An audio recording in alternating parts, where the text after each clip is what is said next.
le monde tourne. Direction la Birmanie, refusant de tirer sur leurs concitoyens. Les informations pullulent.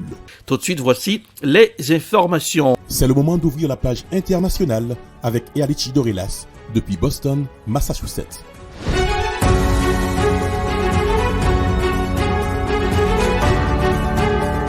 Mesdames, Messieurs, bonsoir. Bienvenue dans la page internationale au grand journal du 14h. Bon début de week-end à tous et à toutes.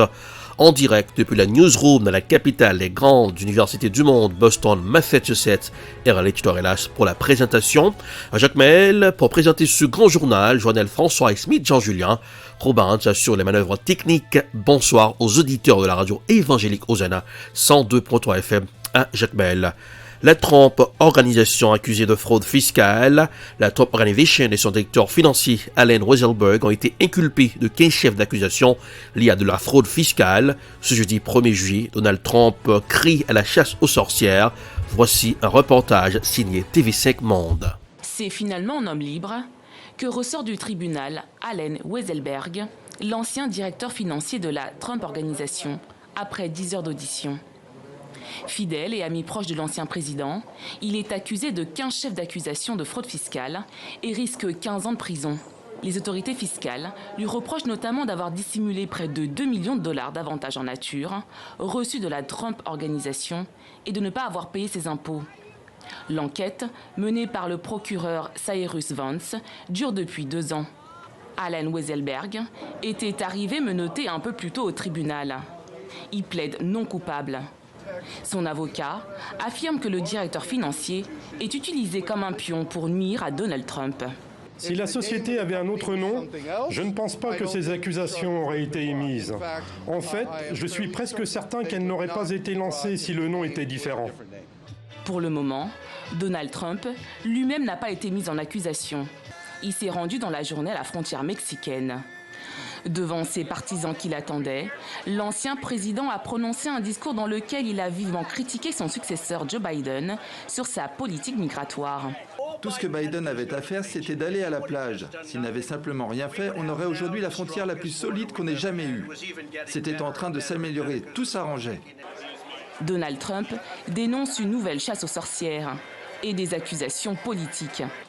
Même si Trump n'a pas lui-même été visé par cette affaire, ces accusations devraient porter un coup dur à ses affaires.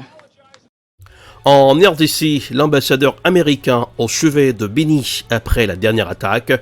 Dans la nuit de mercredi à jeudi, les habitants de cette ville de l'est du pays ont été tués à leur domicile dans des violences imputées aux rebelles des forces démocratiques armées. Voici un reportage signé Africa News. En République démocratique du Congo, au moins 9 personnes sont mortes dans une attaque à Béni. Dans la nuit de mercredi à jeudi, les habitants de cette ville de l'est du pays ont été tués à leur domicile dans des violences imputées aux rebelles des forces démocratiques armées. Cette troisième attaque en une semaine a été vivement condamnée par l'ambassadeur américain en RDC, qui a témoigné de sa solidarité avec les populations locales. Lors d'une visite sur place, il a promis que les États-Unis aideraient à traquer les assaillants. C'est une situation très compliquée. Il n'y a pas de solution facile. Ça sera une question qui prendra quelque temps. Mais si les efforts sont là, s'il y a de bonnes coordinations, et si nous sommes tous ensemble, comme j'avais dit, c'est le gouvernement congolais, les autorités de sécurité et de renseignement, avec la MONUSCO, avec le soutien des autres pays et de la communauté internationale, c'est possible d'améliorer la situation et c'est ça que nous voulons. Cette dernière attaque fait suite aux explosions qui ont touché une église catholique et un marché à Béni ce dimanche, faisant 4 blessés. Cette zone est en proie à des conflits depuis plus de 25 ans, particulièrement près de la frontière avec le Rwanda. Des groupes armés s'y disputent le contrôle des riches ressources en minerais de la région. Direction le vieux continent, le variant Delta impose son rythme aux pays européens qui resserrent les vis. Le Portugal impose à nouveau un couvre-feu nocturne à partir de ce vendredi dans 45 municipalités, dont Lisbonne et la ville de Porto. En cause, le variant Delta. La République tchèque oblige les personnes pas complètement vaccinées à un test à leur retour de vacances à l'étranger. Voici un reportage signé Euronews. Le Portugal impose à nouveau un couvre-feu nocturne à partir de ce vendredi dans 45 municipalités, dont Lisbonne et la ville de Porto, en cause le variant Delta. Il y a maintenant 26 villes considérées comme à haut risque et 19 comme à très haut risque. La circulation dans les rues y sera limitée de 23h à 5h du matin. Les spectacles doivent se terminer à 22h30. Les gymnases ne peuvent pas organiser de cours collectifs et les activités sportives à faible et moyen risque peuvent avoir lieu, mais pas celles à haut risque.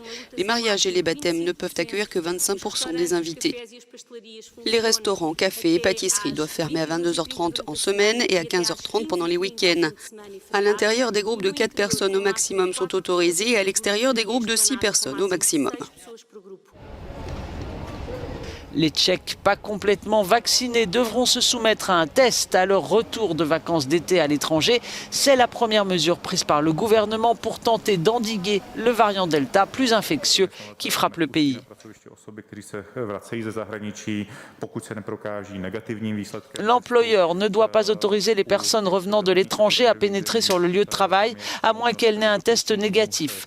Dans les pays verts et orange, il est possible de faire effectuer le test dans les 5 jours, mais d'ici là, l'employé doit porter un masque respiratoire de classe FFP2 au minimum. En Russie, enfin, on organise des injections de rappel pour les personnes vaccinées il y a plus de 6 mois, ainsi que pour les étrangers. Le pays fait face à une recrudescence des cas. Retournons aux États-Unis, l'administration Biden impose un moratoire sur les exécutions fédérales depuis son arrivée à la Maison-Blanche. La nouvelle administration américaine souhaite se démarquer de l'ère Trump. Cette dernière a annoncé ce jeudi qu'elle imposait un moratoire sur les exécutions fédérales. Motif: elles sont arbitraires et touchent de manière disproportionnée les personnes de couleur. Voici un reportage signé France 24. Un moratoire sur les exécutions fédérales, un tournant dans la justice américaine. L'annonce faite jeudi par le procureur de la justice doit permettre la révision des politiques et procédures en matière de peine capitale au niveau fédéral. Dans un communiqué, le procureur Merrick Garland précise vouloir travailler à ce que toute personne relevant de la justice pénale fédérale bénéficie non seulement des droits garantis par la Constitution, mais soit également traitée de manière équitable et humaine. Il ajoute que de sérieuses préoccupations ont été soulevées, notamment le caractère arbitraire de son application et son impact disproportionné sur les personnes de couleur. Aux États-Unis, ce sont traditionnellement les États qui ont le plus recours à la peine capitale. Le pouvoir fédéral qui traite des affaires de drogue, de terrorisme ou d'espionnage n'en avait procédé à aucune en 17 ans. Mais en juillet 2020, le gouvernement de l'ancien président Donald Trump avait renoué avec cette pratique et enchaîné les exécutions à un rythme jamais vu, 13 ans, 6 mois. Et parmi elles, 7 concernaient des personnes issues des minorités. De quoi alimenter les accusations des organisations de défense des droits de l'homme qui reprochent au système judiciaire américain de cibler cette population de manière disproportionnée. Pendant sa campagne, le président Joe Biden avait promis une loi pour abolir la peine de mort au niveau fédéral et d'œuvrer pour que l'exemple soit suivi par les États. Direction le Liban, crise économique historique au Liban. Que peut espérer un pays sans gouvernement? Autrefois appelé la Suisse du Moyen-Orient, le Liban est aujourd'hui confronté à un violent effondrement économique aggravé par la corruption des élites politiques. Le pays plonge dans la misère et le désespoir, une situation jamais connue, même pendant la guerre civile de 1975. Selon un rapport de l'UNICEF publié le 1er juillet, plus de 30% d'enfants se couchent avec le ventre vide. Voici un dossier spécial préparé par nos confrères de la RT. Le Liban continue sa descente aux enfers. Les prix des denrées alimentaires et les produits de première nécessité ont été multipliés par 5 depuis 2019. Les femmes sont notamment touchées par la précarité menstruelle. Izdihar ne peut plus acheter des serviettes hygiéniques à ses filles, alors c'est le système D. Je prends des couches pour les nouveau-nés. Je la mets comme ça et je dis à ma fille d'utiliser ainsi. Imaginez, j'ai 3 filles et les 3 ont leurs règles en même temps. Comment je peux me procurer des serviettes hygiéniques, surtout dans une telle situation? Début juin, Un rapport de la Banque mondiale a classé la crise économique et financière du Liban parmi les 3 épisodes de crise les plus graves du monde depuis le milieu du 19e siècle. Le pays est sans gouvernement depuis 10 mois, où plus de 60% de la population est passée sous le seuil de pauvreté selon l'ONU. Le chômage a atteint un chiffre record, 39% de la population. La monnaie du pays n'a pas été épargnée. Elle a perdu plus de 90% de sa valeur face au dollar. Aujourd'hui, que peut espérer un pays sans gouvernement? Difficile à dire. La crise économique et sociale a été aggravée par la pandémie de coronavirus et l'explosion dévastatrice au port de Beyrouth en août dernier. Le Fonds monétaire international a proposé son aide, mais la classe politique du pays a été incapable d'instaurer des réformes pour sortir le pays du chaos. Depuis, le pays divague, seul. La paupérisation a doublé, passant de 28% de la population en 2018 à 55% en 2020. Et les enfants subissent cette crise de plein fouet. Selon le rapport de l'UNICEF, plus de 30% d'enfants se couchent avec le ventre vide. Certains enfants sont contraints d'abandonner l'école. C'est le cas de 400 000 d'entre eux. Et un enfant sur 10 a été envoyé travailler. 77% des ménages n'ont pas d'argent pour s'acheter de la nourriture. Leur santé et leur sécurité sont à risque et leur avenir est mis en jeu. De plus en plus de familles sont obligées de recourir à des mesures d'adaptation négatives, notamment en sautant des repas, en envoyant leurs enfants travailler dans des conditions souvent dangereuses ou en mariant leurs jeunes filles. Cette paupérisation concerne également la classe moyenne qui jusqu'à présent vivait décemment. Après un petit sursaut inattendu, le Parlement libanais a approuvé une carte d'approvisionnement entre 90 et 130 $ qui sera accordée aux ménages les plus pauvres. 500 000 familles devraient en bénéficier. Mais les Libanais n'attendent plus rien de leur classe dirigeante. En 2020, après la catastrophe du port, ce qui a été appelé l'initiative française est aujourd'hui un flop. En août 2020, Emmanuel Macron était alors apparu tel un sauveur, paradant dans les rues d'un Beyrouth ravagé, promettant d'aider le pays à se libérer des griffes d'une classe politique corrompue. Mais le constat est amer. Après quelques visites, seulement des sanctions sont tombées à l'égard des figures politiques. Rien d'exceptionnel. Selon un éditorialiste du journal américain Foreign Policy, le président français n'a pas tenu ses engagements.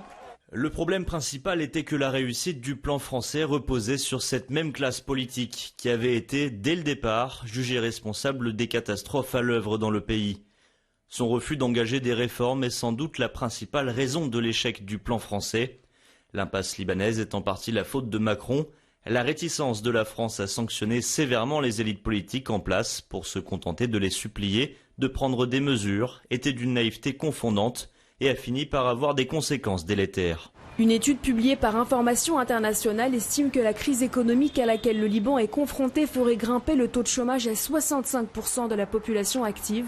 Avant le 17 octobre, début du soulèvement populaire, on comptait 25% de chômeurs dans le pays. Selon l'étude, si aucune mesure d'urgence n'est prise, le Liban pourrait compter 1 million de chômeurs pour la première fois de son histoire, alors qu'il compte 6 millions d'habitants. C'est le terminus de la page internationale au grand journal du 14h pour aujourd'hui. Présentation Erlich Dorelas. La production c'est Edprod. Réalisation Télé Beltop pour le compte de la radio Évangélique Hosanna 102.3 FM à Jacmel. Il pleut sur Boston aujourd'hui. Température 61 degrés Fahrenheit, 16 degrés Celsius. Peste température dans la capitale des grandes universités du monde, Jacmel 87 degrés Fahrenheit, 31 degrés Celsius. C'est un long week-end pour nos États-Unis. Dimanche, la fête de l'indépendance américaine. 4 juillet, beaucoup de feux d'artifice, oui, dans les différents États. Il y aura beaucoup de barbecue, beaucoup de cook-out. Voilà. Et les Américains vont festoyer ce week-end. Bonsoir Joannel, bonsoir Smith, Jean-Julien. Bonsoir aux auditeurs de la radio Évangélique Hosanna. Passez un excellent week-end en compagnie de la radio. Rendez-vous c'est pour lundi. Gardez le sourire. Le sourire, ça rajeunit le visage. Bonsoir, à lundi. C'était la page internationale avec Erlich Dorelas.